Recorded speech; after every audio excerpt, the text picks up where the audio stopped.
All right. Welcome back to Quiet Please. We're coming in hot. Mel is sweating already. Yep. Just feeling super ready to go. No, you look great. You're glistening. No, I'm not. I just put a cap on just quickly and it's my Nebraska hat. So, Are they paying you? No, so don't tell us that. It's okay. I feel like you can wear.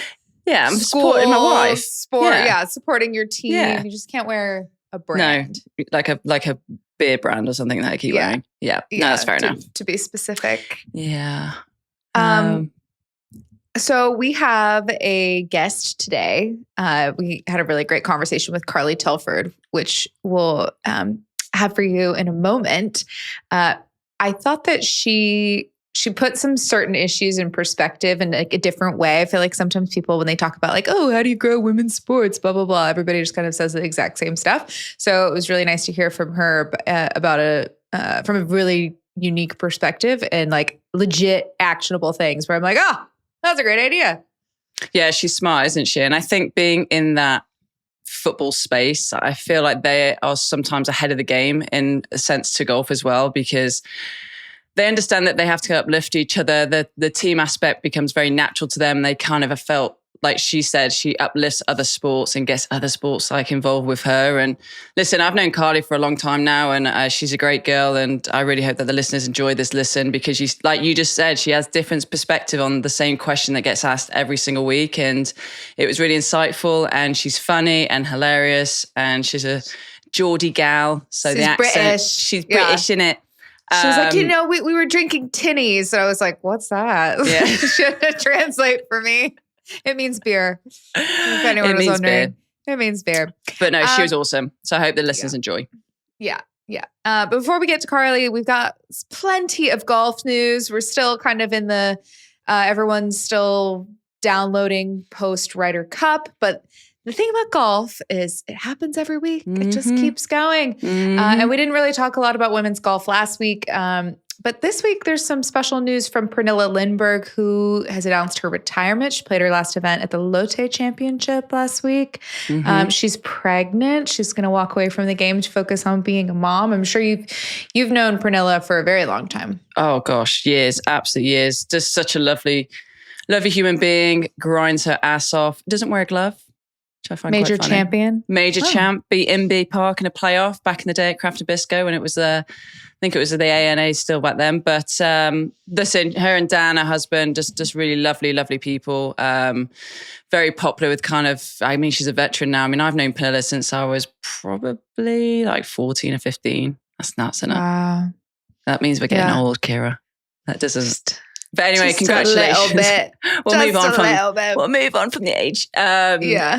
But massive congrats to Pernilla. She's had a stellar career. And I think that when you get a lot of support when you retire, it kind of means more than your career achievements, when all your fellow competitors are kind of coming behind it, kind of getting together and saying how much you meant to them and the impact that she's had, especially in Swedish golf. So yes, I wish her and Dan the very best in the next stage of life of sleepless nights and lots of poop.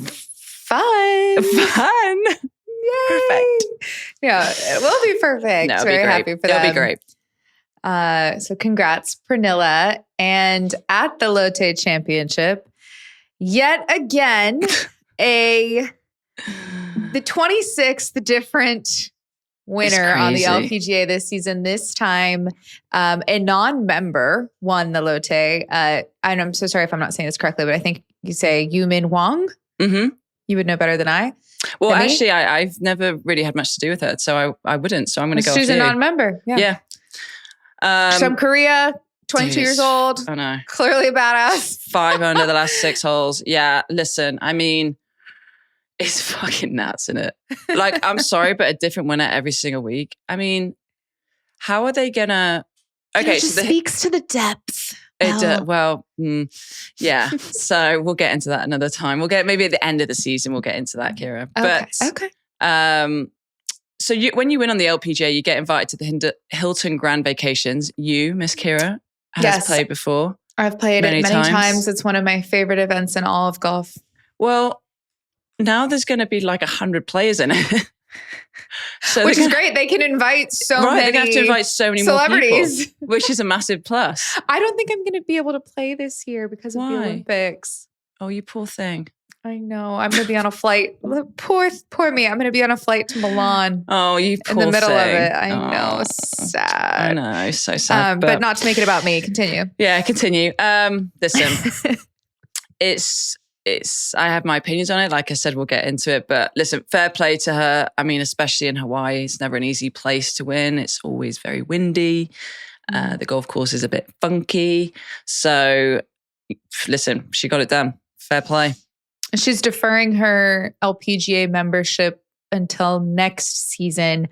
Can you explain why? No, because I don't know. The benefit would? Okay, never mind. Okay, because I get asked this all the time, and I actually, even though I was on the board, this is why I was not very valuable on the board from this perspective, because I actually didn't know anything about the rules.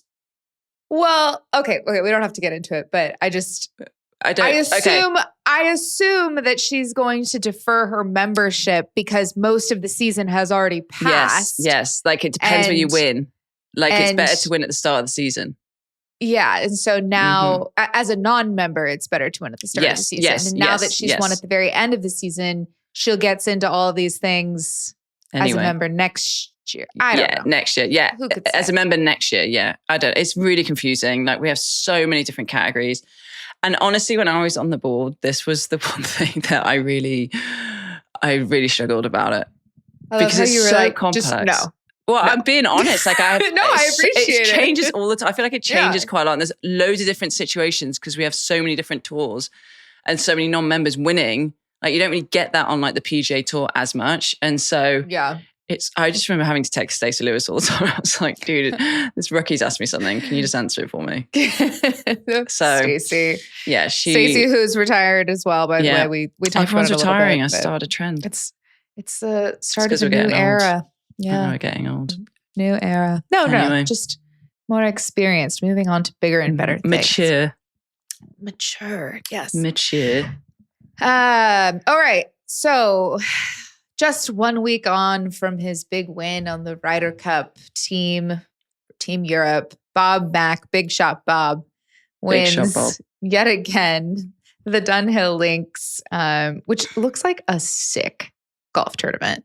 I think they play a rotation of 3 courses. I think they play like St. Andrews, Carnoustie, and maybe what's the last one? Begins with a K.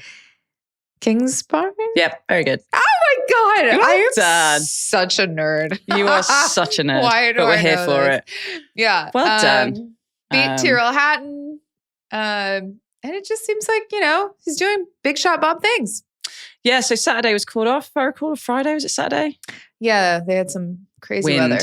I mean, okay, I'm not being funny. For St. Andrews to be, or like the links golf courses up there to be called off for wind, that is serious. It must have been wild. Yeah. But well done, Mr. Bobby Mack. We love when Bobby Mack wins. He's one of the better personalities out there. So he's just a great guy. I'm sure he would have had a few bevies afterwards, but what a couple of weeks he's had for the lad, hasn't he? I don't think I will ever forget watching Bob McIntyre prance across the practice green after they won the Ryder Cup. I've never, because he's always at like the same octave with his voice, the way he walks. He's always just in this one mode. He was skipping Mel and like squealing with joy like a little kid. It was so funny. It's like something you would do. But I was like, who is this guy? Is this Bob McIntyre? Oh my God, that's brilliant. That is brilliant. So now I just have this image in my head of that's what he does anytime he wins. Is skips across the pub or something. Oh, stop it. You can't do that in Scotland. I think he might be doing it. Oh, and well deserved. Own it. Fair play I'm to here the for lad. it. I'm here for it. Dustin Johnson played fairly well. I think he shot 64 on Saturday or something like that. Signs of life from the old guy. Sorry. Is that rude? Oh, no, that was hilarious. I mean, it is funny seeing these guys again, isn't it? Like Brooks has been playing a bit more. Yeah. On the DP World Tour. I miss seeing these guys. Like, listen, we're not going to get into it. Like we've got into it before, but I just miss seeing them. Like, I miss seeing the Dustin Johnsons. I miss seeing Till Hatton every week. Like, yeah, we've seen them a little bit like the last few weeks, but I miss seeing Brooks Koepka. It's like all the personalities. I miss seeing Patrick Reid. Like, I think he's a bit of an arse, but I think he's a fantastic personality but he's for the game of golf. ass. Yeah, he's our arse. You know, he's a golfer's arse. We all need one of those. Yeah, like you need a bit of like the rivalry stuff, and he gives you that. And so it's just, it's always nice whenever we get to see them again, to be honest, and whenever they play. But you're right, it's best I've seen him play in a long time. He said something like, I would have loved to be in Bethpage, just didn't play well enough. It's kind of like, sir, you left. You weren't, no, not even that. Like there was no chance. There's no, no, you weren't playing well enough for years. No, I know, for like, since he left, he hadn't played well. Yeah, he was kind of declining anyway, wasn't he? Bless him. But he's a bit older and. Well, he's just like focused on other things. Yeah, like, fishing. Like spending all his money. Yeah, on new boats to fish. Rightfully so. No, dude, I get it. I totally get it. A quote, fair play to the lad. Fair play to the lad. Mm-hmm. Yeah, so good for DJ. Well done, DJ. Good job, Big Shot Bob. Down at the Sanderson Farms Championship in Jackson, Mississippi. I've worked that event several times. They do a great job. I think that the sponsor is going away, so I don't know what's going to happen with that event moving forward. But Stephen Fisk won, who was struggling to keep his card and now is going to have his card for 2 years on the PGA Tour. So good on Stephen. And Max Homa also, speaking of signs of life, who has had a really tough season, played really well, kind of let things go on Sunday. But it's nice to see Max back in it. I think golf is so much better when Max is playing well. Yeah. Well, the thing that I love about Max, and this is not taken away from the winner here, but he's just so raw and honest about his game and about where his head's at and how hard it is. And he's a grafter, and sometimes it doesn't matter how much work or prep you put in, it just doesn't work. And that's why I love his honesty about it. And I think that it's really, we're kind of told as athletes to put on this armor and be, stone ice cold. And he's just not that. And that's why I love him. And I think that's why everybody loves him. So yeah. He was like, my driver just kind of sucked on Sunday. Yeah. He's like, relatable. Yeah. Relatable. But I'm sure he got a lot of good positive things out of the week. Mm-hmm. So congrats to Stephen Fisk. Did you listen to the new Taylor Swift album? Not intentionally. Carly made me. So yes, I have listened to it. Okay. What were Carly's thoughts? Carly just wets her pants over it. Obviously, she's a Swiftie. I mean, whatever. I think she's great. I love Swiftie. I am a fan. I think she's fantastic. I love the little Easter egg stuff that she puts in there, the little head-in things. I respect the shit out of her, but I'm not that bothered if she brought out an album or not. Sorry, that's really going to offend some people, but it's just not. I'm not bothered. Yeah, it's okay. It's just me being honest. But I love her. I think she's great. I appreciate your honesty. Yeah. So I am probably this is going to shock you, of the Carly Reid persuasion of things. And I have thoughts, and I know you're so excited for them. I'm riveting at the end of my seat. Okay. So I'll keep it brief. That's not even make sense. You know what I mean? I'm jumping at the end of my seat to hear this, Kira. Yeah. You're on pins and needles. I am. Okay. So she has all of this showgirl imagery, right? Mm-hmm. Like the feathers and the rhinestones, like we love. But the music sounds like all her other music. There's not one like showgirly thing on the album. Oh, like I wanted like a like a burlesque type, but just one song that like, I know that it's a little deeper than that. Like her whole life is a life of a showgirl, and each song is supposed to be a part of a different era of her showgirlness. But the imagery is so powerful that I wanted just something like that. Does she write her own music? Yeah. Like she's how the fuck does she have time to do any of this? Well, I think that's all she does. Oh, okay. Just write music. But I mean, she's either touring or like, how do you think of that many songs? I don't know. She's got lots of thoughts and feelings. Shit. Yeah. I don't know. It's wild. It's wild. No, and like her crazy. songwriting is like her unbelievable. Shtick. Yeah. Yes. But I just really wanted one banger, one showgirl banger. No, didn't get it, did you? The album is all like, it's great lyrics and it's deep and la la la, all this stuff. But sometimes you don't want to listen to music and like really have to think and focus on that stuff. Sometimes I just want to dance. Yeah. I feel you. So maybe I'm just not, what's it called? Highbrow enough to appreciate the most recent iteration of T Swift, but still love her. Do you know what? I'm thinking about it. I don't actually pay attention to any lyrics. But then the music, if you don't, I'm more into the music, not the lyrics. But the music is like, I've heard that melody before on their albums or other songs, so then it's like you're left with the lyrics. Right. No, I know, but I think forever. I've never really. I don't know. Okay. Well, but anyway, but maybe now we know that you're not a lyrics I'm not a deep person. If it sounds good, I'm gonna like it. Okay.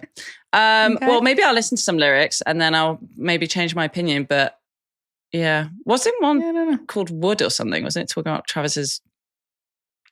I think so. PP? Yeah. Okay. Can we call it something else? Okay. What do you want to call it? His Wood. Todger. Perfect. Todger. We have a word for this. Okay. Perfect. Anyway. Yeah. Good for her. She's in love and talking about sex. Listen, why not? Good for her. Live your best life. I'm here for it. Live your best life. I am here for it. Okay. So over the weekend, I posted, I'm trying to do art. I figure out an art situation for my house. And I always find that when you go to Instagram and you ask people for stuff, they actually come back with some great recommendations. Mm-hmm. I got 2 that would make you giggle. That this is for like a big piece of art that I'm looking for my living room. I know what you put. Yeah. Okay. So I know what you're talking about. Okay. So somebody said, easy. You and Mel go get some portraits at JCPenney's in your best Canadian tuxedos. Oh, fuck yeah. I mean, like Step Brothers. Yes. I'm up for that, actually. I'm really up for that. Massive. Oh my God, it'd be perfect. Let's do that. Okay. Next one. That one or just a big Mel Reid smile with her new teeth. I mean, fair enough. Speaking of, how are your new teeth? They're great. They're a little bit bigger than my older ones, so I keep knocking them at times. But I've learned to speak differently, which I think is helping me. But they're like, I keep knocking them sometimes, especially if I've like had a glass of wine or something. I can feel them knock. But we love them. Apparently, they're the new modern as you can get teeth. So it's only my front 4 for everyone who's asking. Like, it's not like I've had a whole big like jobby done, but yeah, it was fun. Just a tiny job. Just a little job. Speaking of job, are you home this week? Or what's your next job? I'm going to England this week, actually. Yeah, what? No, my dad's not doing it, so yeah, I have to go to England for a few days. I know. Okay. Bless him. Yeah. No, it's okay. Yeah. I'm just going Wednesday to Sunday, so he's not doing good. So I'm going to go see him before, I'm just going to go see him. Make sure he's, okay. What else was I going to say? Yeah, but that's all I'm doing this week. What are you doing this week? I'm not working. I actually have like most of the month off. Isn't it amazing because they're in Asia, aren't they? Well, I'm talking about the women, I guess. Yeah, no, the guys are in Japan. This week, aren't they? Yeah. Amanda Baliona's friend of the pod posted something on her Instagram story yesterday that resonated with me. And it was like on my off week, I'm having anxiety dreams about things that I could be messing up at work. And I realized I've had the last week off. It's been great, but I'm also having so much anxiety not working. Yeah. Like I feel for somebody that's constantly going to not then be going. I like feel completely out of sorts. I don't know what to do with myself. I'm like, I have this giant list of stuff that I'm supposed to get done. And like the idea of starting the list gives me like the sweats and I'm like in this weird, I'm not good. I'm not well. So I'm working through that.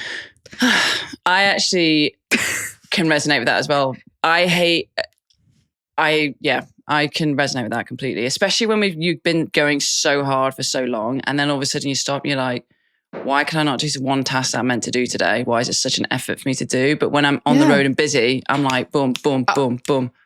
Yeah, it's crazy. Checking everything off the list. When I'm on the road, it's like, I don't know, that it just flows. And I'm weird. So happy to be home. Like I've been asking to be home. And now that I'm home, I'm like, what am I doing with myself? What am I doing with my life? What is my career? I like start thinking about these big existential questions. Like, it's not like you. What does it even mean? Well, don't they say like, if you've got something to do, give it to the busiest person that you know? Do they say that? Mm-hmm. Yeah, they do. Yeah. What if they do? I'm pretty sure they do, but if they don't, I've just said it. So. Okay. Wow. Yeah. Thank you. You do have deep thoughts. Right. Are we going to do just quickly the shush of the week? So I've got a good one. I was just thinking of it then. Okay, go. So me and Carly are like doing a mortgage when we moved to Colorado. So Carly's done this thing online and she accidentally clicked something on my phone. I have had.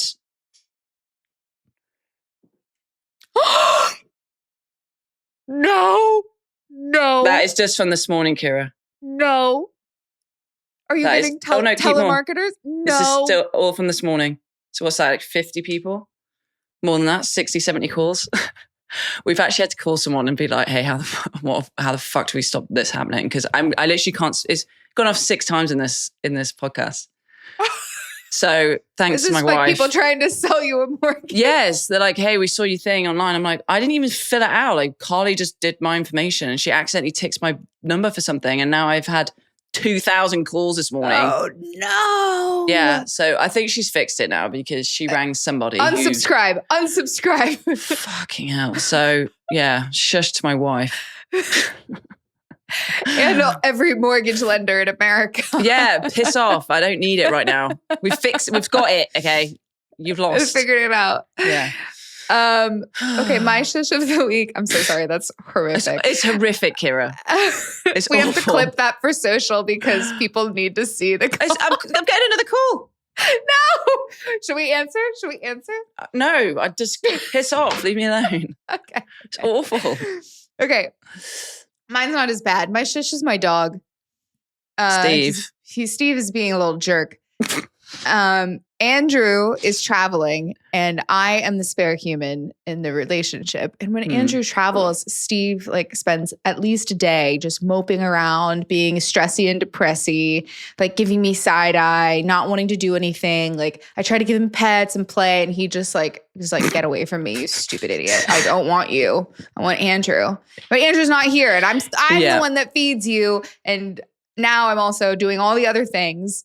And you know, nobody makes you feel worse than a dog that wants nothing to do with you. Didn't you choose Steve? I brought him into this world. I'm the reason he's no longer homeless. That ungrateful kids are so ungrateful. Ungrateful little shit. They're expensive and ungrateful. Oh my God, so expensive. Well, not as expensive as your kid, but yeah. Yeah, my kid's really expensive. Yeah. Oh dear. No. So that's what I'm dealing with. Yeah, shush that. I'm having anxiety about not having work and Steve is not being my emotional support animal. Which you were paid for. Which was his job. Yeah, no, he needs emotional support. He needs like doggy Xanax for being separated from Andrew. Bless him. Okay, so Carly Telford joins us. You had to do the intro because I wanted to make sure not to mess it up. But she is a English football legend and an incredible figure in the world of women's sport. So I hope you all enjoy the interview and we'll see you next week. Bye. Bye.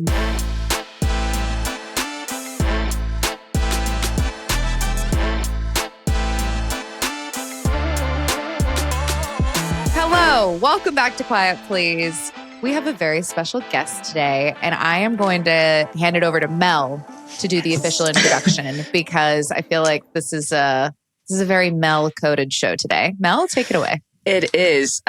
This is my first time actually introducing a podcast. So we have Carly Telford, an ex-professional footballer, a real footballer, not this throwing thing, even though you kind of do throw because you're a goalkeeper. I was going to say my position. Yeah. Absolute England legend. She's now retired. She now works in commercial player and relations at Chelsea Football Club, a golfing nut. We met about 10 years ago in a party. It is, mate. I know. We look young for it. But look, I just loved your vibe, loved what you were about. And I just immediately thought we're going to get on. And who doesn't love a Northeast lass? Welcome to Quiet Please, Carly. Can't believe you've asked a Geordie to come on a podcast. You have subtitles. What is a Geordie? Can you explain for the American audience? What is a Geordie? I can. A Geordie is someone that is from Newcastle. Newcastle is a very northern city in England. It sits about an hour away from the Scottish border, so you will hear small twangs of we and I's and stuff that might be associated with someone from Scotland. But we are very English, but just have a very Geordie accent. Is this the when you say like give us a hug? Give us a hug. Yeah. Or Instead of like give me a hug. Why I man is what we're very known for, which means of course or yes. So Kira gets we'll start small. Kira gets a lot of the slang for me, but she also is an avid Love Island fan. So she says just random words, and that's all educated from Love Island. So she's a massive Love Island nut. So I love how that's how we educate the Americans through Love Island. I know. Yeah, you mugged us off. That's what I got for you. Very well done. If there are any Americans out there that loved Jersey Shore, the Geordies had an attempt at doing something called the Geordie Shore. Which was very popular in terms of trash TV, let's call it, back in the day. And that is a very kind of insight into how we live our lives in Newcastle. That's with the famous Gareth. Love it. Famous Gaz. He was in that show, wasn't he? Beadle. Yeah, Charlie Hall dated him, not for long. The rumours are true, if you want to know about his downstairs. There we go. But anyway. All roads lead back to Charlie. Yeah, if Charlie confirms it, then... Charlie confirmed it for me. I didn't even ask, and she confirmed it for me. Fair play to her. Right, let's get into it. Let's just start for the listeners. Like, what has your journey been, basically into professional football, into kind of your retirement? Just the basic journey, so people know. The basic journey is, like probably most of us, Mel, you can attest to this. I just loved football. I was very lucky from a young age. I had a lot of young guy friends, boyfriends that would knock on the door, want to play football. That was from the age of 7. I was lucky enough to play outfield. So I was a winger, speed up and down the wing. And I was actually spotted on a football field by a man who was coaching a group of young girls. He approached me. I thought, I don't talk to strangers, like we're mostly told by our parents.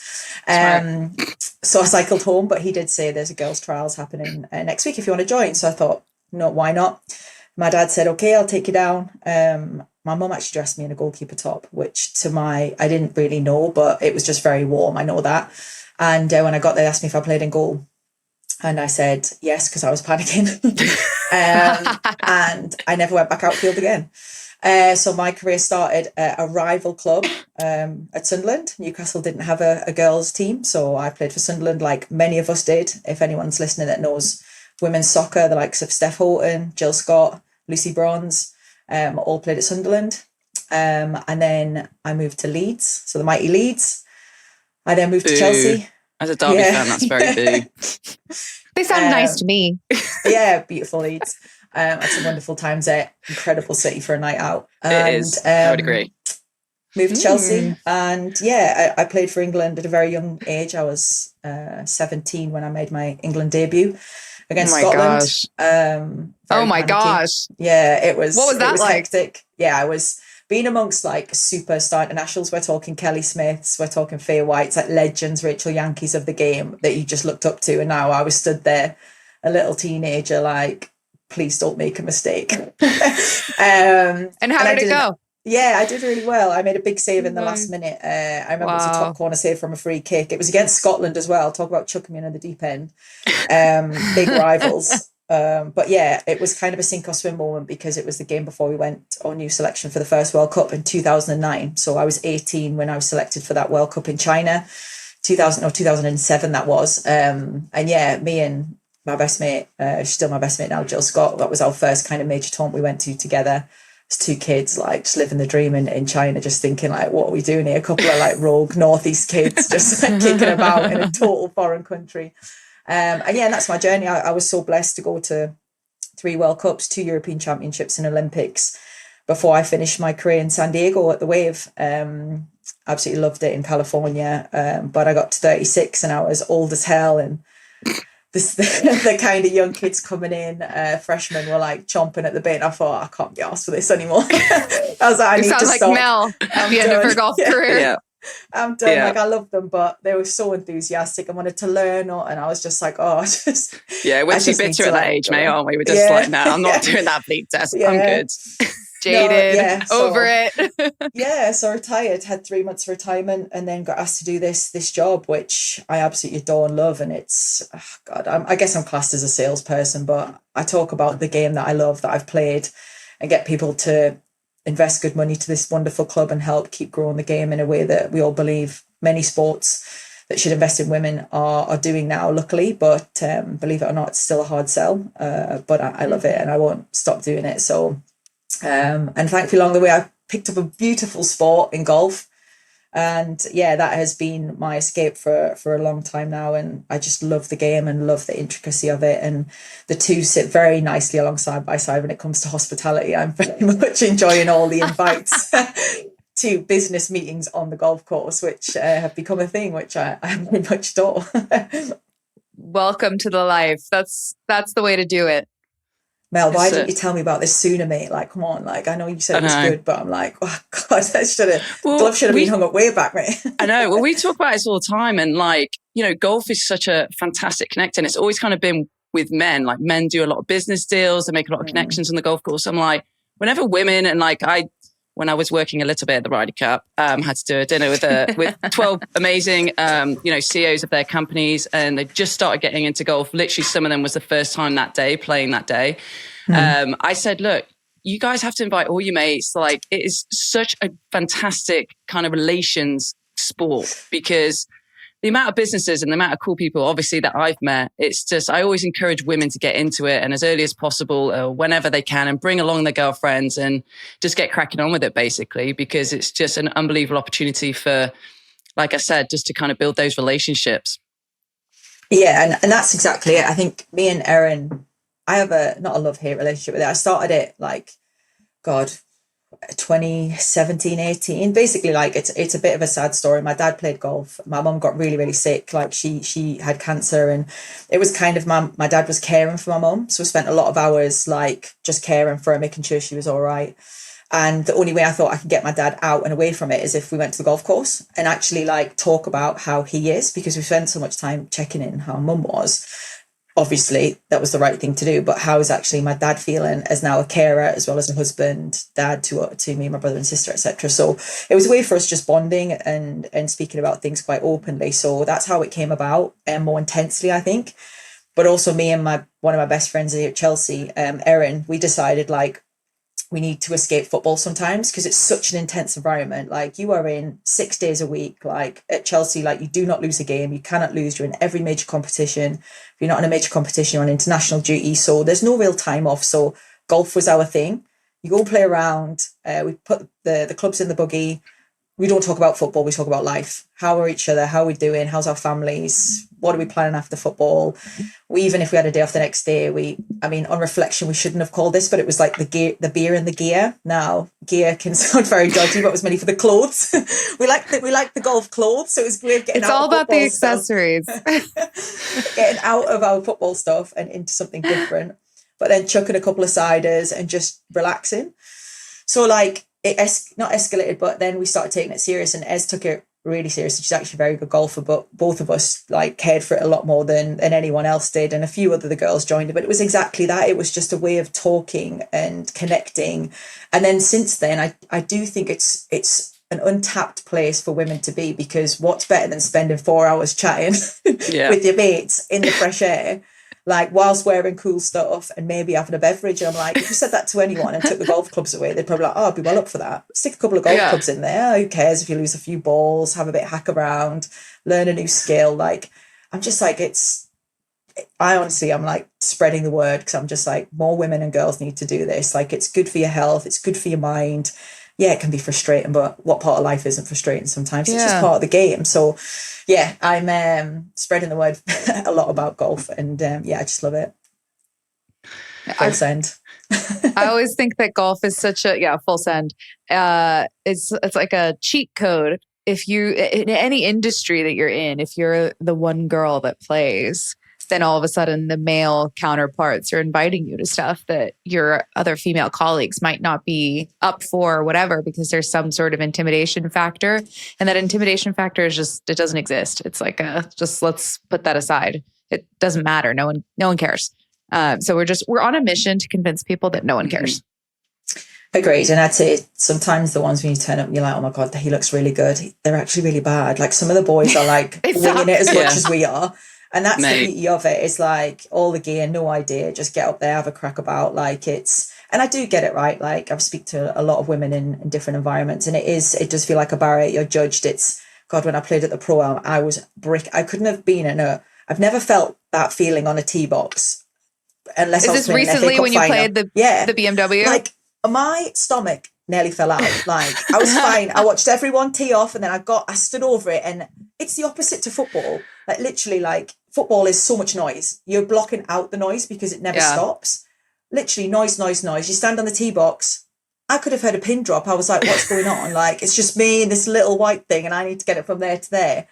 And everything I started shaking. I was like, just be still. Yeah, honestly, I don't know how you do it. Like, it is such a mindset to be able to do that. Mm-hmm. And all I was thinking is, do not hit anyone. Do not kill anyone, because there's a lot of people watching. It's scary. It's you and your thoughts, which is terrifying. Yeah. It is.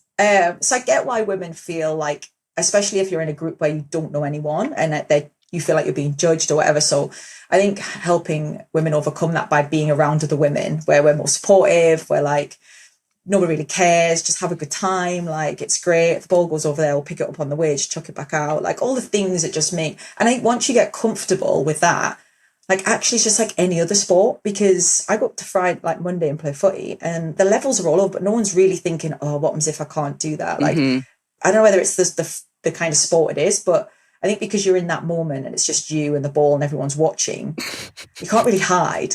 So I think that's what intimidates people. So it's like, how do we remove that and just allow people to enjoy it for what it is? And I think once you get going, like, honestly, I do. Like, my perception of it's completely changed. I do think it's such a beautiful, beautiful sport. It really is. Just going back on like intimidation. So I wanted to be a professional footballer. I literally had a ball around me 24/7. She was very good, Kira. She was actually very good. No. I could see it. No. Mel's fairly good at everything she does. No, I'm not. So, I'm not good at reading, and you know that, Kira, or spelling. Okay. That might be one thing. But yeah, but everything else. Having a great party, having a laugh, and entertaining CEOs, you know. Footy. But like I played for Derby Academy, you know, got 3 A's when I was assessed, but then I had to go into like the women's side, and I was 12 years old, and I just love playing footy with the lads, right? As you can probably allude to. And I went into the women's game, and these women are like 30, 35, absolute, you know, not being so good, but beasts. And they used to like, I was a winger, and they used to call me like the little ferret, and I would like be in the locker room. I mean, they're not wrong. I did look like a bit of a ferret as well. I was like a grasshopper. I was honestly going into your features, Mel. Mate, I was butt fuck ugly, and I was like glow skinny You've as had fuck. Quite the glow up. Thank you. Americans done me good. Times. Don't worry, those pictures can be burnt. Social media didn't exist back then. Yes, thank God. Thank God. But it was intimidating, and I quit because of it. And because all my boys then kind of played golf in the summer holidays. I was like, all right, let me try this. And I enjoyed the social aspect, and I quit. And like I look back, and obviously I've had a decent-ish career in golf, but I was like, what if I had just stuck with it? Because I did really miss football, and like took it up again in like my 25, 26 kind of age. And that was a disaster. I realized how much I hurt then. But how did you like stay in it when it must have been quite intimidating? That's that story, like me and the girls talk about that a lot, because there wasn't like safeguarding. So we'd be like 15, 16 on a bus with like a group of 30-year-old women, like just on our way to stay like on a Saturday afternoon on a minibus to stay in a travel lodge, and there'd be 4 of us in a room. None of us would be the same age. We'd be in there with 30-year-olds, 25-year-olds. We're 16. You stay overnight, you get up, you have a breakfast, you play the game, you get absolutely battered. We all get told we're shit because we're small, and like it's probably our fault. And then you'd be on the way back on the minibus. They're all lighting up fags, getting ready because they're going out having tinnies, and we'd all be sat there trying to do our homework. Wait, having what? Tinnies, like cans of beer, like bottles of beer. They're just like just getting ready in their like checkered shirts, ready to go out on a Sunday night. And we'd all be sat there like, what a look, by the way. That was like, the look back in the day, mate. Yeah, it was. A nice scarf around you. That little scarf that used to hang down. Little like hanky scarf. Those were the days. But we look back and we laugh, because it's like, we were exposed to probably stuff not we shouldn't have, because nothing wrong happened, but also just like it was such an experience to be 15, 16, like living like this life where we just like in our little Sunderland tracksuits trekking around the country. Like they'd be picking up beers at like at the service station, like while we'd be like trying to do our homework or ringing our parents with our like £10 credit, being like, we're on our way home, we'll be home in 6 hours. Like pick me up from the Stadium of Light, I'll be home at 9 o'clock sort of thing. Like that was and to honestly, it was so fun, because like to be able to do that, like for me and like with the girls that were my age, we were like, this is so cool. Like you literally go home and you played Arsenal or Charlton at the weekend and been to London for the weekend. Like it was just an adventure.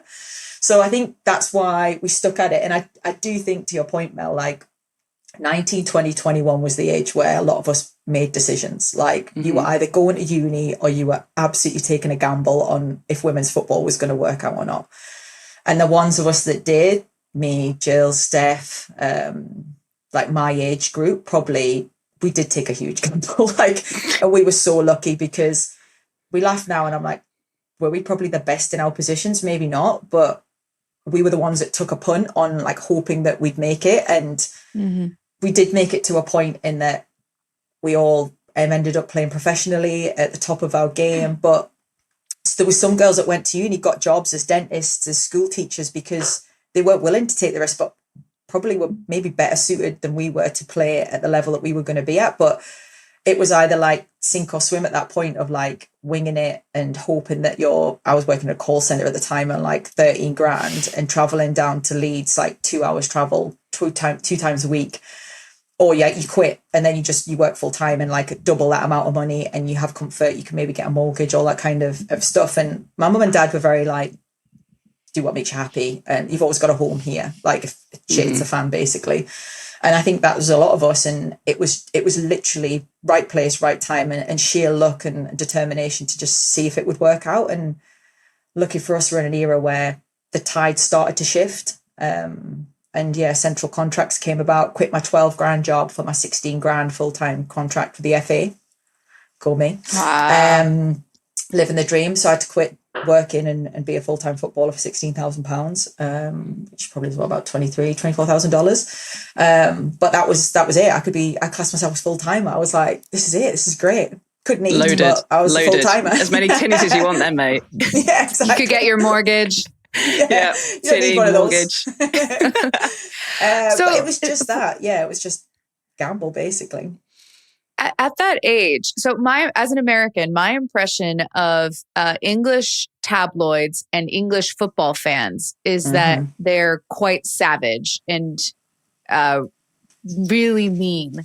So how did you deal with stuff like that at 19, 20, 21 when you're trying to make it in professional football? You know what it is like, and Mel will probably attest to this, like in the nicest possible way, no one gave a shit about women's football. So we weren't really in the tabloids or in like in that age. It was still at a very time it was very like detached from everyone. Even in that 2007 World Cup when I was like 18, like I think we made the quarterfinals for the first time, and like there was a small ripple. We had like Jackie Oatley was out there, like that shows how long she's been in the game and such an advocate for the game. Who's like a big BBC pundit out here. And that was about it, covering the England team in China. Like no one cared. So no one really picked anything up. And it was the very famous, if you type in Kelly Smith, there's a picture of her kissing her Umbro boot that's very famous and kind of iconic. And that was that World Cup. And that was probably the only good thing that was picked up. And it was probably not until maybe 2012 Olympics that it actually became like well known that actually, we've actually got some decent female footballers in this country and let's talk about it, because Olympics is a whole other beast. And that's probably when a lot of the interest changed and the girls, like say Twitter started coming about, Facebook was more purposeful, and actually people started having a presence around what social media was, and then media kind of grew its own arms and legs. But as it grew, I've discussed this with a few of my friends. Like, I think we were at the blessed time. I think that women's football was kind of like nice to talk about and still was back then. And we didn't get massively criticised. I think it was kind of like, where do we criticise? How do we criticise women's sport? When actually history and all that shows that like we are where we are. And don't get me wrong, when fans wanted to troll, they could troll, especially on social media, as you know. But really, like, media didn't, like, we were always making small steps all of the time. So it was kind of, I think now, the past, probably since the Euros, that they won the Euros the first time around 2022, it's a savage place to be. And I've said, like, in my honest opinion, and I don't know if Mel feels the same probably with female golf and female sport, how it is, like, I wouldn't want to be in it now. For that's a small part of it. I just feel like you can never really do right. You're always doing wrong. There's always someone telling you you're not good enough. Now, how you block that out is completely up to you, but you will always be worse to someone. You'll always be less to someone, and that's just how it is. And there's always someone ready the minute you hit that height to like pull you down. Now, whether that's big media or just the fan bases that surround you because you play for Chelsea and they're Arsenal fans, or you play for England and there's an expectation. Like, I think it's a very hard place to be, to juggle the two things, because we're still only in its infancy as a sport, really. Some of these women and girls have only been professional for 10 years, but the expectations are so high, and that comes with success. But I just think it's a very hard place to be. I agree with you, and I think that the more that women's sport get, and I love the movement. Like, I feel like it's been needed to be done for many years. The recognition, the representation that we deserve. If you build it, they will come. I feel like that is just such a huge movement at the minute. I feel like you guys, though, I don't know whether it's your kind of generation or you somehow instilled it into the new generation. Your Leah Williamsons, the new leaders of the pack, I guess, that we're a family and we uplift everybody. And that's the way that we're going to make change. And that's the way we're going to get more girls into football. And hey, you can actually be a professional footballer now. And I feel like in golf, like, we were a massive family. We made really big gains. And the beauty about the LPGA is we're such a global tour, right? But it's also at a deficit as well, because everybody's kind of, now there's so much money in it, everyone's kind of a little bit left and is like, well, I just want to play well, get my check, and I move on to the next tournament. How do you kind of install that into, and I can only say that because I've got a podcast, I would never say that. I say what I want on here, you know what I mean? It's our show. It's your podcast. Show, baby, yeah. But how do you kind of, especially now you're now working, you're in a different role now at Chelsea, how do you ingrain that into these young, exceptional players that are going to be the next face of England football, of Chelsea football, these big clubs? How do you ingrain that into them and know, like, hey, keep your head here and we'll all move up together? It's difficult, like, I'm not going to lie, that I think when we changed from England, or we're then known as the Lionesses, I think one of the biggest things for us was kind of like, what is a lioness and what does it represent? It means leaving the shirt in a better place you found it. It means having values that we all align to. It means that when you come into the environment, what the expectations are in your position, but also as a teammate. And I think that has allowed those girls to transcend, because as they come in as youngsters, as when we take like Kira, Georgia, Leah, like the young ones that came in around that 2019 World Cup, they immediately knew what was expected of them, whether they were on the bench, they were starting games, there were substitutions, they were left out the squad. They just knew what they had to be successful. So I think that helped them transition. And I'd like to think that kind of falls then into their clubs. But I do believe that, like, that is probably the hardest things. That's been the hardest shift, I think, in football, particularly because I think now there's agents involved, that everyone needs their players to be the best, be paid the most. And I think there's an implosion of like money coming into the game, which is great, but also it's how you manage that and expectations. And agents like to be paid like their players do. So they will push. And I think that's my role, shows that. So I've got to keep bringing money in to pay the players. But I think golf's a really difficult one because it is such an individual game to start off with. And like, there's no real, like, I don't know, the LPGA comment, these are the values of the game. I mean, there probably is something around that written in a book 50 years ago, but it doesn't relate to everyone. No one's collectively come together and said, what are we trying to achieve? And then how do we achieve it collectively? And then allow people their individual qualities to shine, which allows them to get endorsements individually and be the leaders of the pack, the Nelly Corders, the Charlie Hulls that have become the faces, but then they're lifting everyone with them. And I think that's the hardest thing, is that I think as a sport, we know we have a duty that we are the most popular sport in the world. So how do we elevate other sports? So how do we talk about rugby? How we talk about golf? How do we talk about to help other sports rise? But then it's ideally up to those sports to infiltrate their own systems as to how do we make the sport rise together And then you still have your superstars. That is just how the game is. That is just how the sport is. You're always going to have players that are allowed to be those pinnacles. But then are those girls helping those around them? Now, whether that starts at grassroots or whether that is just in their own stratosphere, their own area of the country, their own countries themselves. How does Lottie Ward be inspired by Charlie Hull or a Mel Reid or whoever it was that inspired her? What does that story and journey line look like? Because I think we did that really well, is linking like what inspired Akira Walsh, who was her link. It was a Farrah Williams, Leah Williamson, who was a Faye White.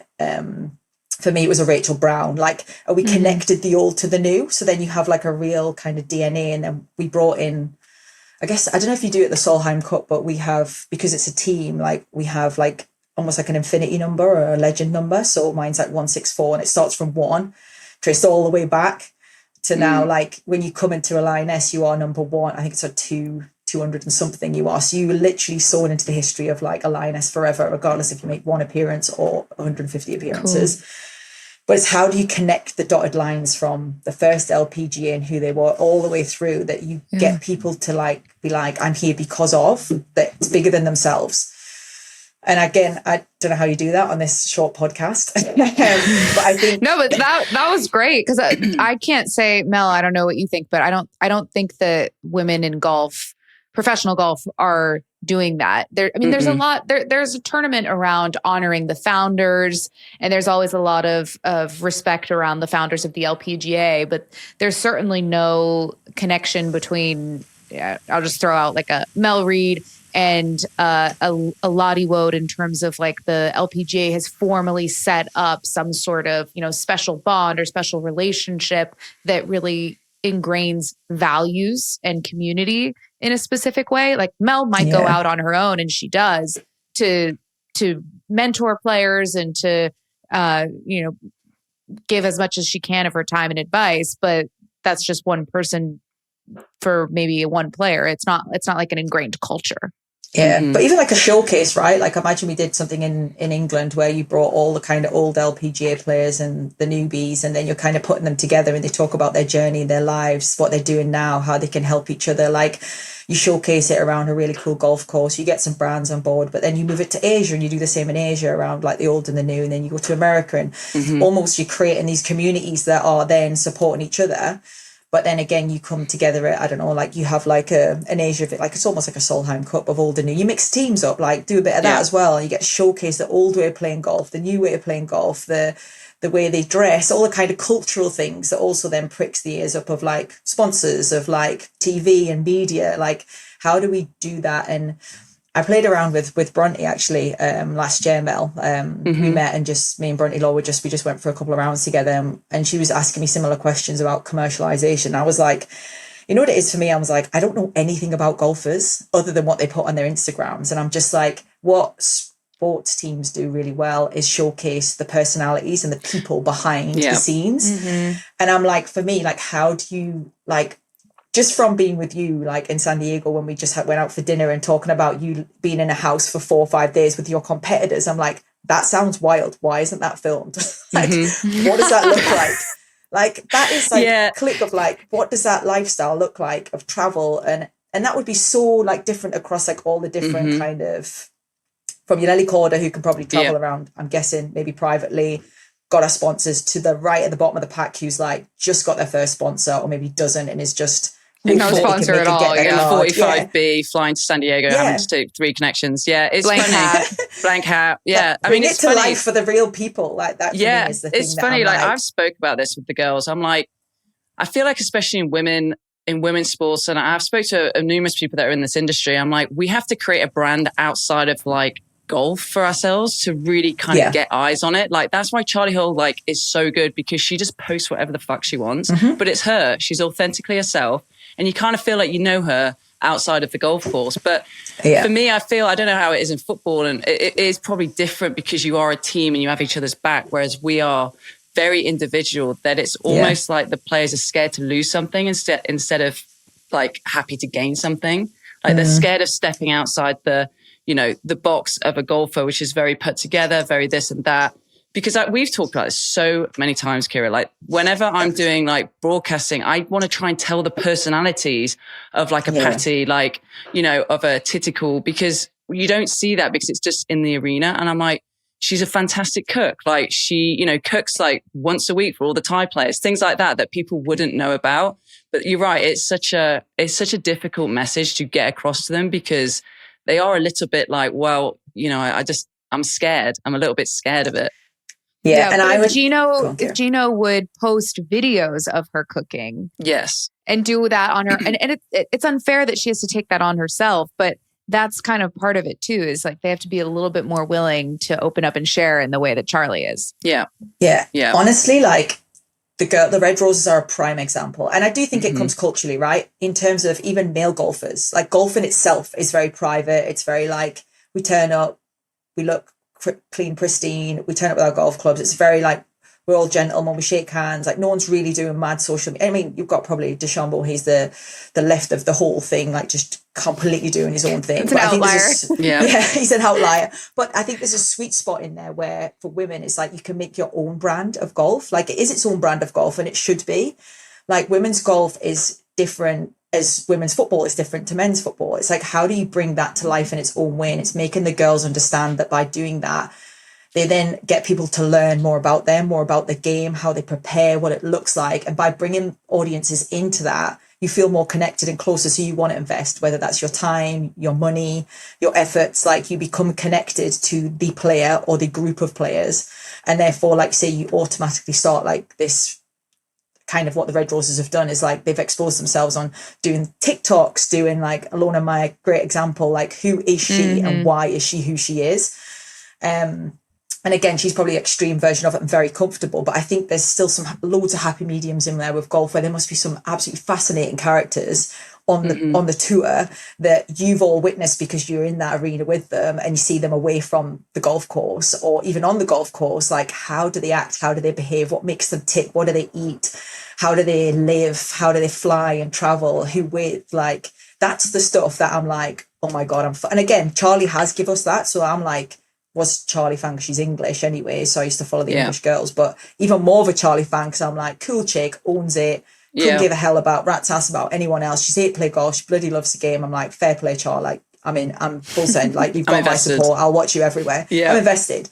And I'm just like, who else is doing that? And Nelly does it in her own way. She's very, very clean, very pristine, turns up, does her job like that. And that's her way of doing it. But I'm like, all these other personalities, you're telling me there's not one person in there who's could just put a camera on and be like, oh, this is what I'm doing tonight. This is what I do in a practice. Just bring some people in. And the amount of golf clickers are out at the minute, like looking for tips, tricks, ways of living, what to wear.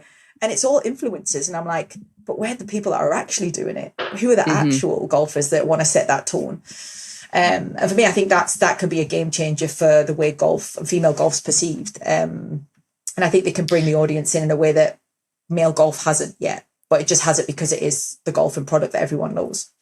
We also need to get you and some of the other girls to play in like primes and stuff. I think that would be awesome. Yeah. Like we need to integrate a bit better. I've been talking about it for years, mate, like literally years.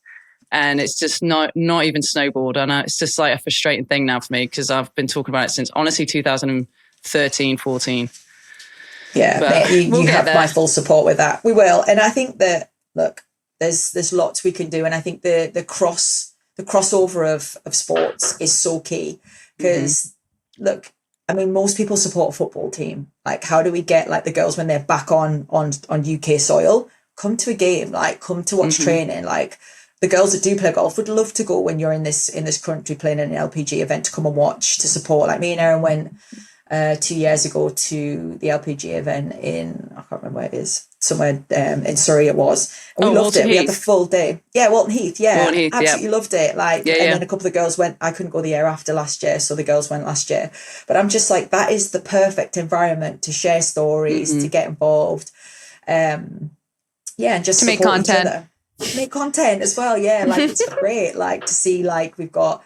I mean, Charlie's a Liverpool fan, I think, but like getting them in and on the ground and sharing those like widely support, like that is the thing that I think has helped massively with the Red Roses. There's been a massive crossover with the footballers and the Red Roses, them coming to sports, going to support them. But I think just because it's not a team sport in golf, like for me, I'm like, how do we support Solheim next year? I'm like, how does women's sport? Let's do it. Let's do it. Mate, it's a Massive blank pro-am. canvas. No Let's do World it. Cup, no Euros, no Olympics. I'm It's on a it. free summer. So I'm on like, it. how do we make this happen so that you have every person, and there's a lot of them, Chloe Kelly, Lee Williamson, Millie Bright, Eric, like, who have golf clubs. I tell Right. you Now, right do you now. guys do an all-star match similar to the Ryder Cup? The Ryder Cup always does this all-star match where they have a bunch of celebrities, athletes, whatever. Like it was like Miranda Lambert and Catherine Zeta-Jones and Michael Phelps, Brooklyn and Beckham.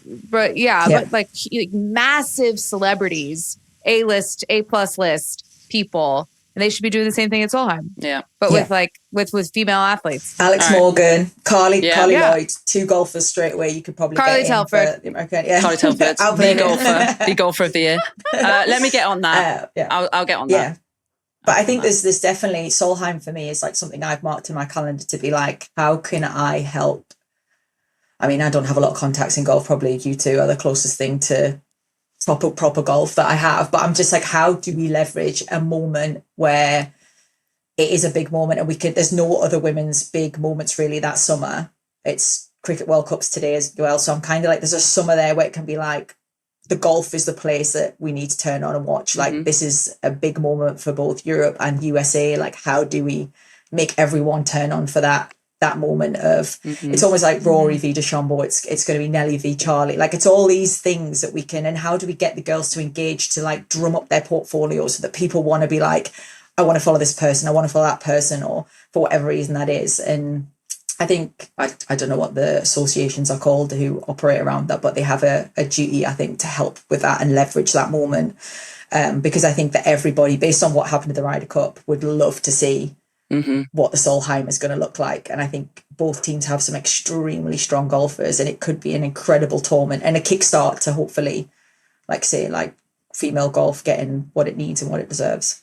And Solheim's unbelievable, by the way. Like, if you've never, but you should go anyway. Like, we'll sort that out. Yeah. But I'll get on that for sure with Captain. But it's just an unbelievable experience. I mean, it's literally, I think Ryder Cup is one of the greatest sporting events to ever go to. And I think from a women's point of view, obviously you guys have now elevated that, but only a few years ago, it was the sporting event to go to for women. And it still is. Like, the crowd, like, the atmosphere, like, everyone's just bantering. It is honestly quality. Like, it's so much. It's my favorite week every 2 years, obviously. Like, I just absolutely love it.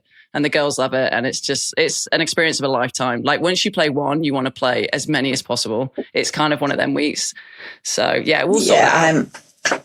Even just to like say, I had 25 pound paying to go. I think me and the girls, if we're free, we'd be there just to just see a part of it. I think being part of those moments, like, there's nothing beats like team sport, and I do think that is a thing that elevates the Solheim, the Ryder, to like another level, because finally you get to compete with the people that you might actually be mates with. Because I know it's like weird thing that Mel's like mates with someone, but like directly compete. I know it happens in football, but at least you got like 20 other people around you to support you. Like, when you're out by yourself and you're playing against your mate, you're kind of like, right then, it's weird. It is weird. It is weird.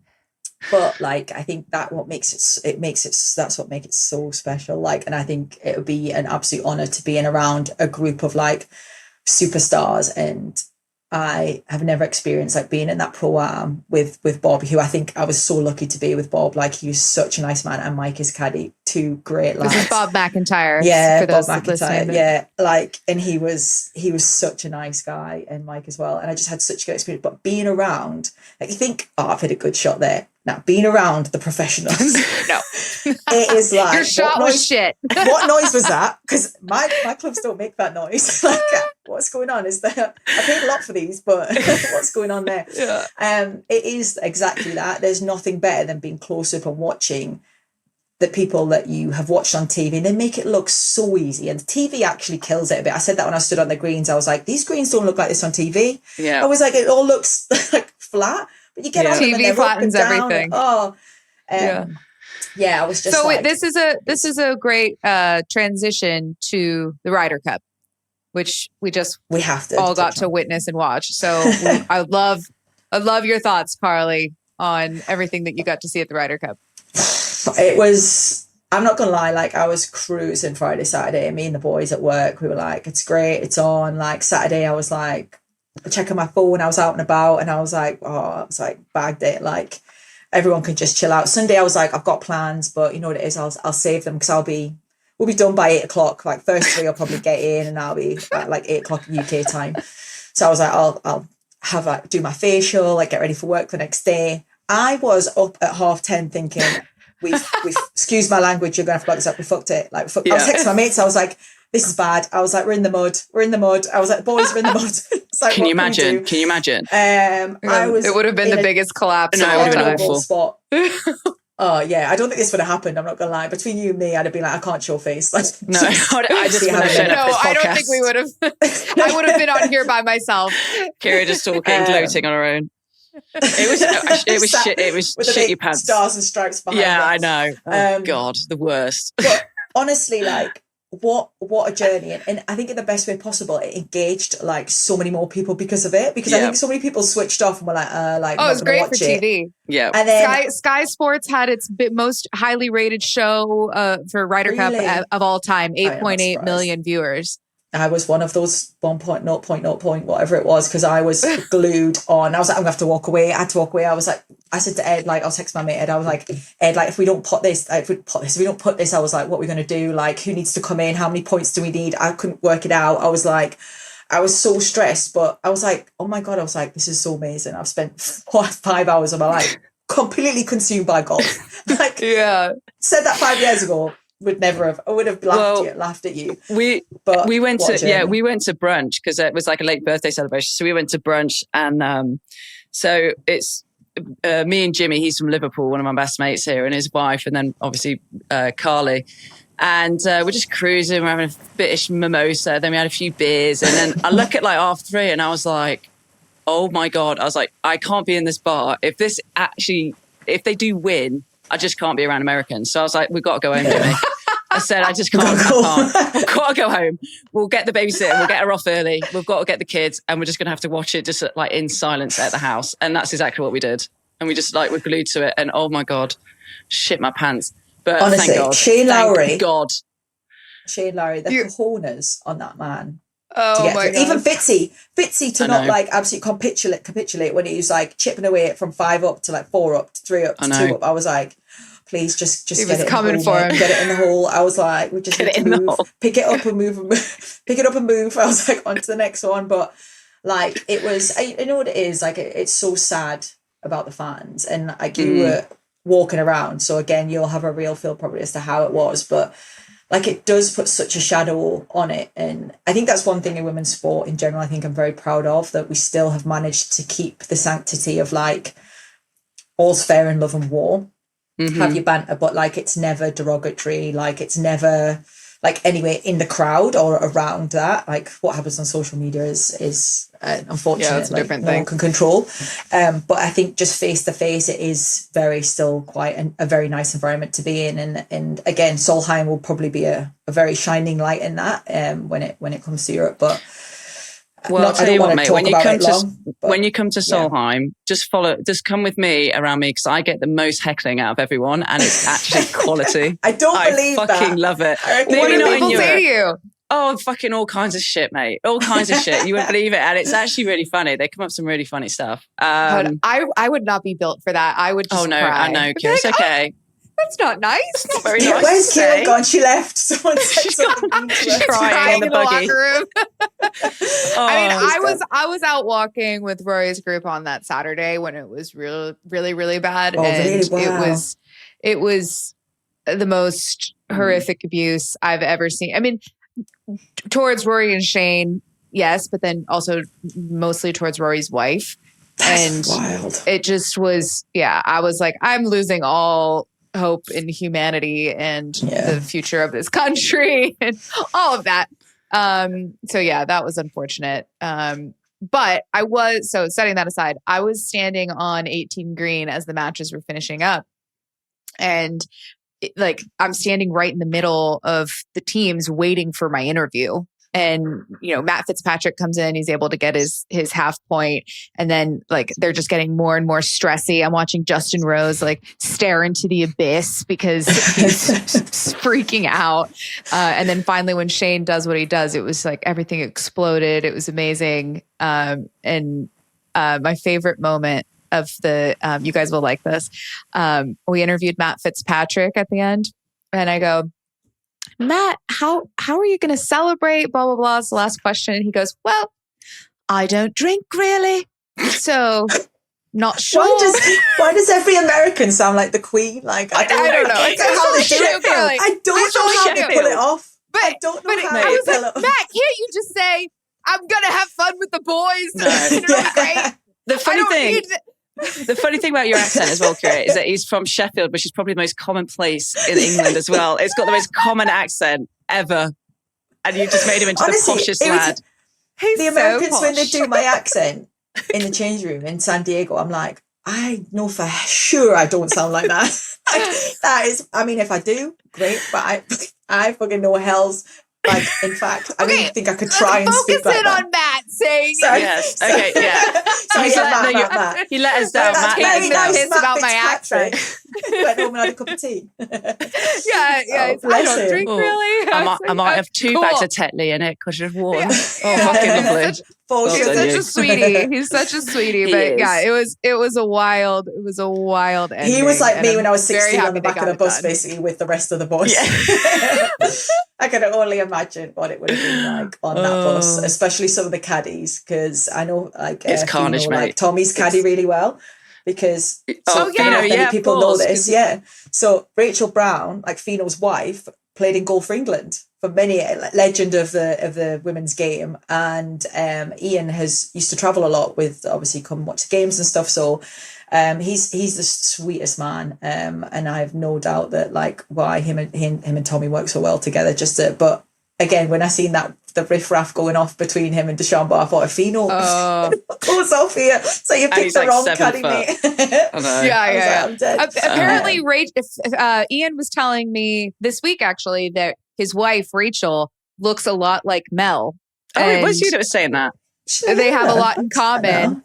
And Rachel's a very good golfer, Mel. I've heard. It makes sense. But Ian, great taste in women. Yes, I agree with that, actually. Yes, I agree with that. Fair play, Ian. Good Fair play. But yeah, I would love to know some of the stories, which I'm sure will come out. Oh, mate. Has anyone seen Hatton? Anyone seen Tyrrell? Like, because I haven't seen much. Wellness check on Hatton. I don't know. He's supposed to be playing the Dunhill this week in, where do they play that? Where is St Andrews and like King's Barnes. Yeah. So we'll see when he turns up if the media ask him for the play-by-play of how many hazelnut sours or whatever he had that night. So to be a fly on that wall. Mate, the funniest thing about Solomon Ryder Cup is honestly the bus journey as well. I remember I'll tell you one story. So we won in Ireland in 2011. It was my first Solomon Cup. Laura Davies is... How old were you? Like 5. I don't know, 24. I don't know. Oh my God, I can't even do maths anymore. But thank you for that. Baby Mel. It was a time when she was making great decisions. I had bleach blonde hair. I had £1 bleach blonde hair out of a packet that my mate used to do every 6 weeks. Still ferret. I was still a ferret at that point. Living the ferret dream. Like, living the ferret dream, mate. If I'm going to be called a ferret, I'm going to look like one. Yeah. Wholeheartedly. So we win in 2011. I've got partnered with Laura. Anyway, we end up winning, and Laura is the reason I got into the game, and we've become good friends, and we hang out. We used to hang out way more than we should have done on tour. And we're on the bus journey on the way home. Everyone's fucking dancing. We're all singing these chants. And Laura just goes, lie down, rookie, like this. And I'm like, all right. And so I just lie down on the bus, and she just gets like a can and just like shoves it. And she's just doing like a dentist chair down the middle of the aisle. Oh my God, it was fucking brilliant. That sounds incredible. Yeah, that sounds so good. Well, it's absolutely carnage. Let's roll it back next year. Yeah, let's roll it back. Let's do it. I'll tell you what, mate, we'll get you on the bus. How about that? If we win, we'll get you on the bus. Right. We'll get you on the bus. But it's Geordie on the bus and amongst that. Yeah. It's all right. I'll film everything for the documentary. I'm sure, Carly, you've had plenty of fun bus journeys too. Yeah, that's all saved for a book. There's a lot of the travel is the best. The travel and the after parties, like there is just things that Probably, yeah. I can't remember for a lot of reasons, but they're the best moments. Like you just, and they're meant to stay like to the group that had that moment. And Mel, you'll have them like where you just think only us know about that. If we say a word, if there's a look, if there's something where you're like everyone knows in that room. There's like a code, isn't there? That night, yeah. I can share this story. I can't share these ones. Yeah. These are. Well, I don't know. I feel like the pod is a safe place. Oh no, that's a me and you at dinner, Kira kind of story. Okay, fine. That's honestly great. Who do you think has been like the most like influential person in your career? Is there someone that kind of sticks out to you that's really kind of changed your life? God, changed my life. It's just a really obvious one for me. Like I just think honestly, like I was so lucky in the parents that I had. I think being a girl in sport, I think you had so much pressures in our era to make decisions between like education or like playing something that a very small percentage would make it in probably your terms, like Mel. Like there were some golfers that were playing at a high level in Laura, etc. But for us, like everyone was in football. Nobody was really getting paid for it. Like it wasn't a professional environment. And I was just so lucky that I had a mum that was like, go do what you want and what you love. And if it's a fan, you come home, we'll figure it out. And not many people had that. I think not many parents, or they were so like, shit, like she should be working, she needs an education, that like that is what, in terms of sporting icons and idols, God, like probably like I always say like Rachel Brown, like in the nicest possible way. I was 17 when I went into that England squad, and she could kick a ball, she could catch a ball, she moved really well, and I was like, fuck, I want to be like Rach. Like she's cool as hell, and I was like, I want to be cool. Like, is this Ian's cool. Rachel? Yeah. Oh wow. I thought she was like, honestly, like for me, just one of the best. And she wasn't the tallest either. I think there was this thing about goalkeepers have to be tall to be successful. And I think Hope Solo, everyone kind of looked at the pinnacle in American goalkeeping when she was in her prime. She was unreal, but she was like a big unit. Whereas Rach was like 5'7", and I was like, oh, like I'm kind of that height, but she can still hit the top corner. She can still like smash it 3/4 of a pitch with her like. And I was like, I want to be like her, but I want to be better. And again, she was loved in the dressing room, was like a solid teammate. And I thought, I want to be a good person. I want to be a good goalkeeper. And I just think that she welcomed me in really well, would give me loads of shit as the older girls do, because that's their job too, and make sure you're baptised well and truly. But in the nicest way as well. And she would always put her arm around. We're still good friends now. And we're actually playing golf together next Friday, which is nice. So I think that for me, like she was a real person that I looked up to, lent into, and thankfully stayed in contact with through this whole period of my life and my time. And I think I was just very grateful to be in that environment with someone like Rach. That's awesome. Awesome. So, yeah. I hope someone says that about me one day. Awesome. Doubtful, but we're recruiting. We're recruiting. Anybody out there if you want Mel as a role model, she would love to help anytime. I'm like, hey, Rookies, do you want any advice? I'm like, not from you. I'm like, sick. Cool. Cool. No, yeah. True. They're always asking Mel about true. how to make it in media and life after golf. And Mate, there's got to be their young'uns have got to be like, Mel's like cool as hell. Like surely there's at least one of them out there being like. I mean, there's got to be one, mate, hasn't there? There's got to be one. I haven't met them yet, but there's got to be one. Kira will start petition.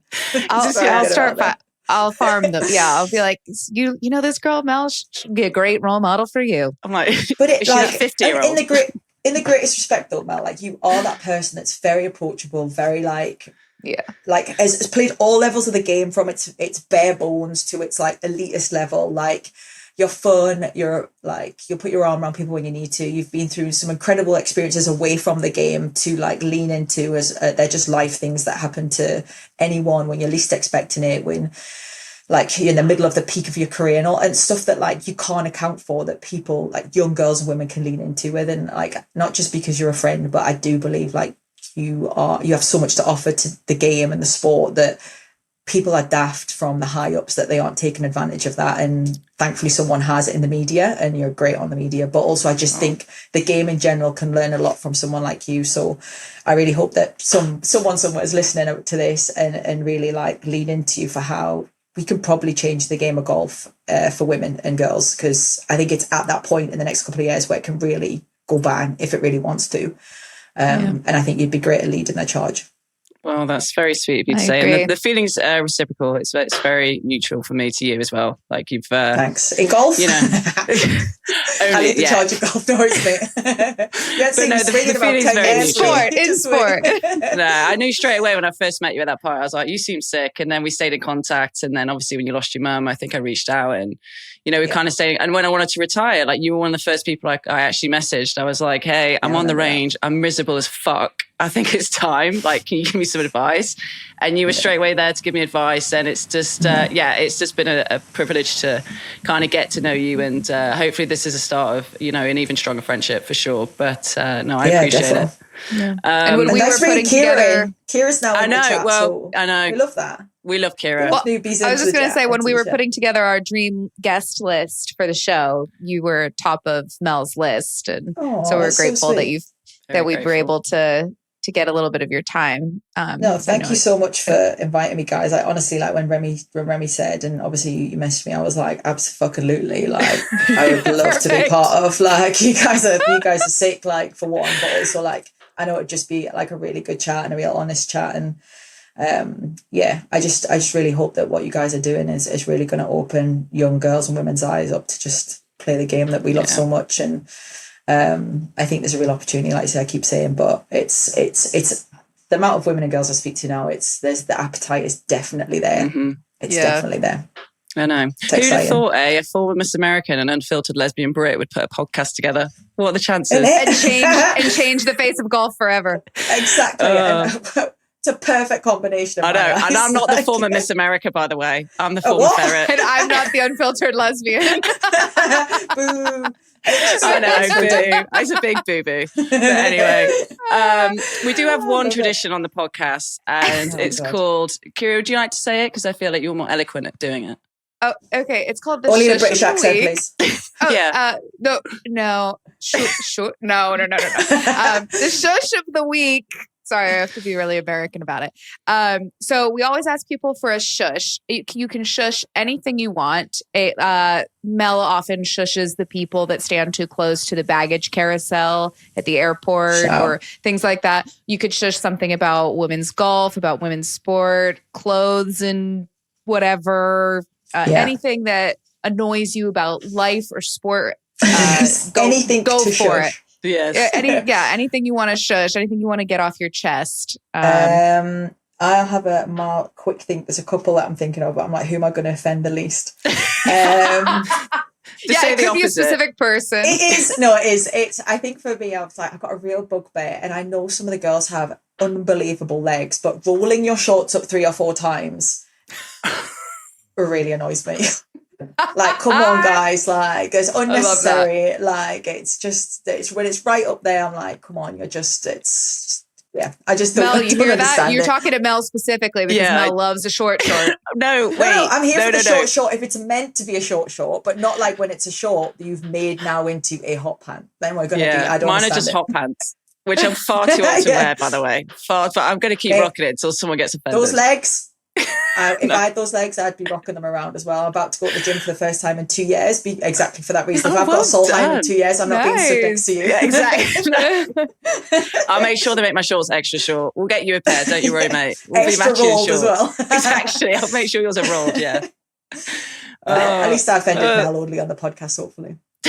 Perfect. Love it. That's my favorite way to end the pod. All right, Carly, thank you so much for joining us. Can't wait to have you on again one of these days to chat, get an update on your golf game, and we'll talk to you soon. Thank you so much, guys. Absolute pleasure. Take care, guys. Bye. Appreciate you. Bye.